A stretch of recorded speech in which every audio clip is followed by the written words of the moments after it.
Terrorist యుద్ధం ప్రపంచ దేశాల్లో మంట పెడుతోంది. చాలా చోట్ల ఎయిర్పోర్ట్లు మూతపడుతున్నాయి. మరి మన పరిస్థితి ఏంటి? కేంద్ర ప్రభుత్వం దగ్గర ఏవైనా ప్రత్యామ్నాయం ఉందా?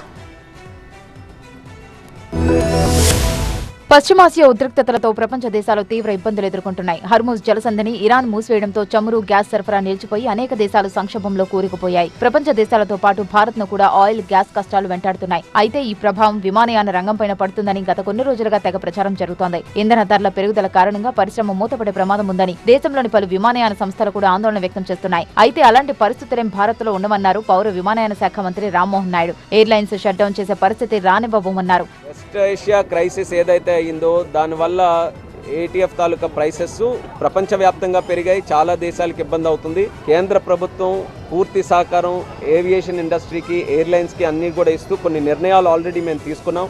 ఏటీఎఫ్ ప్రైసింగ్ సుమారు 100% కన్నా ఎక్కువ పెరిగినా మేము 25%కి కుదించాలని చెప్పి 25%కే మేము ఏటీఎఫ్ ప్రైసింగ్ కూడా కుదించి ఒక ఓరట్ అనేది మన డొమెస్టిక్ ఆపరేషన్స్ మనం ఇచ్చాం. మొత్తంగా ఎయిర్లైన్ షట్ డౌన్ పై గత కొన్ని రోజులుగా జరుగుతున్న ప్రచారానికి ఫుల్ స్టాప్ పెట్టారు రామ్మోహన్ నాయుడు.